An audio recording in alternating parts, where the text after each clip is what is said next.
Eu sou o Rony, sou psicólogo, psicanalista, doutorando do programa de pós-graduação em psicologia da PUC do Rio. E eu queria conversar um pouquinho com vocês hoje acerca de um conceito que eu acho um conceito bastante potente para a gente discutir essa situação de calamidade que a gente tem vivido, né, por conta da pandemia.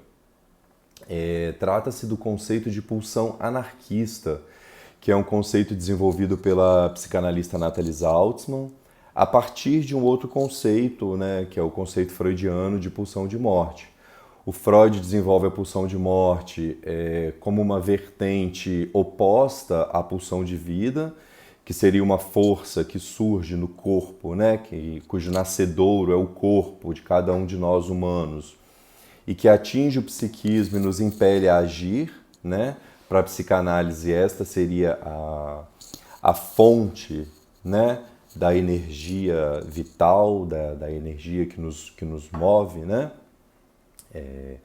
Então, a pulsão de morte seria o contrário da pulsão da pulsão de vida, no sentido de que enquanto a pulsão de vida impele ao encontro, ao laço, à ligação com a alteridade, a pulsão de morte já seria uma força de recolhimento, de desligamento, de disrupção.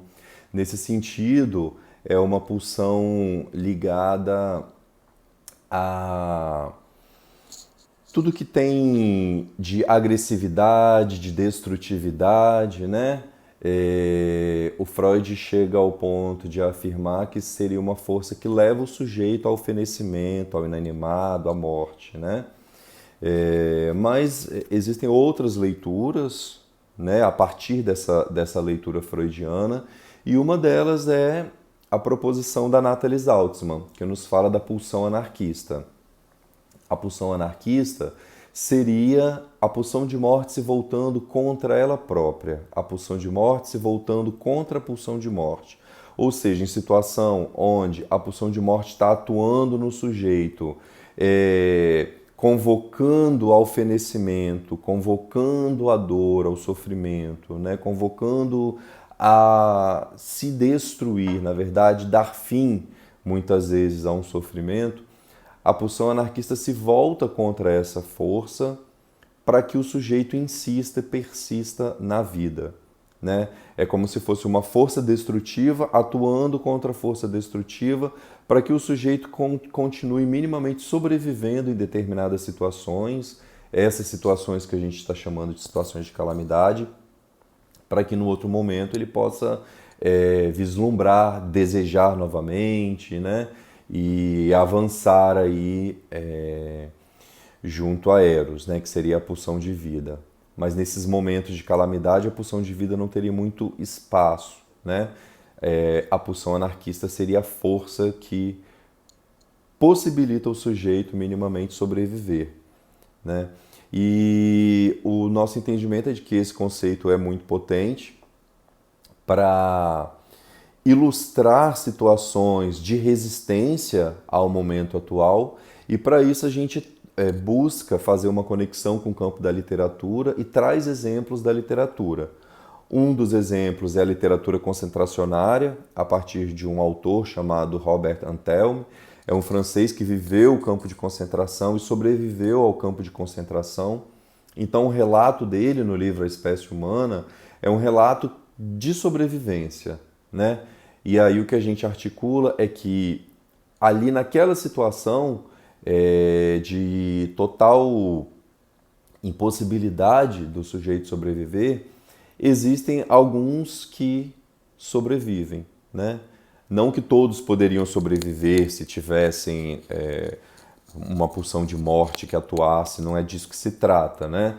Mas nos que têm uma mínima chance de sobrevivência, alguns fenecem e morrem, outros sobrevivem, se agarram à vida.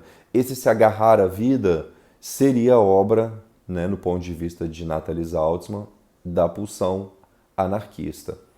O outro exemplo que ela traz é de um personagem, Lisbeth Salander, salvo engano, daquela trilogia Millennium. O título dessa obra é A Menina que Brincava com Fogo, e essa protagonista viveu uma vida muito precária, né? Foi internada num local de doentes mentais, foi internada como esquizofrênica, né? E o pai dela queria muito a sua derrocada e o seu fim, mesmo porque ele fazia tráfico de mulheres, ele era um alto criminoso e a Lisbeth começou a descobrir coisas e começou a articular contra esse pai. E aí no ápice do filme esse pai tenta matar Lisbeth, mas ela já vinha, né, durante toda a vida, uma vida de muita dificuldade.